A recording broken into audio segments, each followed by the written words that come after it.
membayar hutang kepada manusia. Ini penting sekali, penting sekali. Bahkan dalam banyak hadis Rasulullah sampai bersabda, kalau kita jihad di jalan Allah, berperang dan kita wafat di medan peperangan itu, kita mati syahid. Semua dosa orang yang mati syahid itu diampuni oleh Allah Subhanahu wa taala kecuali hutang. Bahkan pernah suatu ketika ada seseorang yang di zaman Nabi pada waktu itu wafat, meninggal dunia. Salah satu kewajiban kita terhadap saudara muslim kita adalah mensolatkan. Makanya jamaah, kalau kita lagi nggak sakit, lagi nggak ada sibuk, lagi nggak ada kerja, dan mendengar toa dari masjid, Bapak Ibu sekalian, bagi jamaah yang ada di rumah, kami mohon keikhlasannya datang ke masjid sholat jenazah. Datang, itu wajib. Meskipun wajibnya kifayah, tapi wajib. Tapi pernah suatu ketika ada seseorang muslim pada waktu itu wafat dan Rasulullah tak mau mensolatkan. Kemudian sahabat bertanya, ya Rasul, bukankah yang meninggal ini adalah seorang muslim? Ya. Bukankah seorang muslim itu wajib disolatkan? Ya. Bukankah kewajiban kita untuk mensolatkan jenazah saudara kita yang wafat? Iya. Lalu kenapa engkau enggan untuk mensolatkan?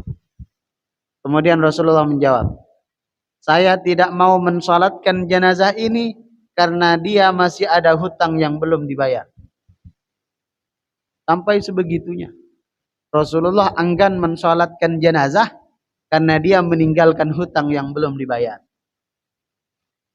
Itulah mengapa jamaah sudah menjadi tradisi di negeri kita, kalau ada orang meninggal dunia, sebelum kita hantar ke pemakaman, terlebih dahulu kita kumpulkan warga kan? Hadirin sekalian, Bapak Ibu yang dimuliakan oleh Allah,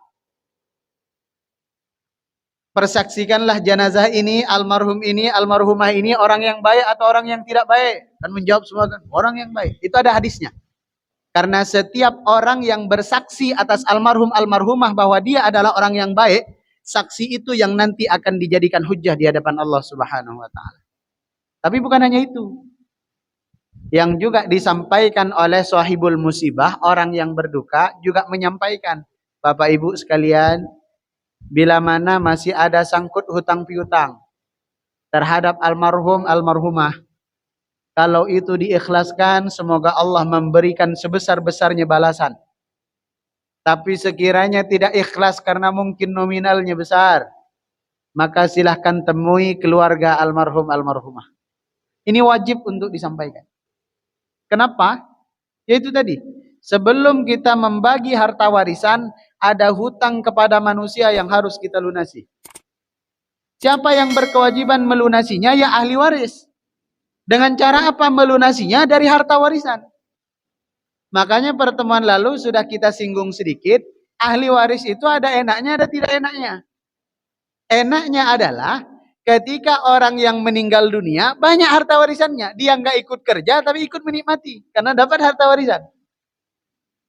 Tapi celakanya, kalau ada orang yang meninggal dunia dan meninggalkan banyak harta, nggak ada harta warisan, tapi malah menyisakan hutang, maka hutang itu wajib dibayar oleh ahli waris meskipun almarhum tidak meninggalkan harta warisan.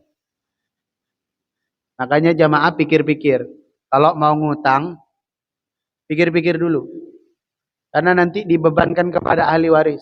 Kecuali ada perjanjian, kalau mati hutangnya lunas, nah itu enak. Tapi saran saya, kalau tidak ada perjanjian itu dan kita masih ada hutang, saran saya jangan mati dulu. Ini saran. Karena berat, tanggung jawabnya di hadapan Allah berat. Karena orang yang mati di jalan Allah itu semua dosa diampuni oleh Allah kecuali satu, hutang. Sama dengan kita hari raya. Ketika 1 Syawal selesai sholat Id, kita bertamu dari rumah ke rumah, semua dosa dimaafkan tapi hutang masih. Jangan pula nanti mohon maaf ya Pak, mohon maaf lahir dan batin. Ya, semua dimulai dari nol ya. Itu dosanya, bukan hutangnya. Sementara hutang masih tetap nggak kembali nol Pak. Nah ini, jadi misal harta warisannya 100 juta, sementara almarhum meninggalkan hutang 30 juta, maka 30 juta ini ambil dulu, bayarkan hutangnya, total harta warisan bukan 100 juta, tapi 70 juta. 70 juta itu yang dibagi-bagi. Jadi jangan 100 juta kita bagi, sementara hutangnya belum dibayar.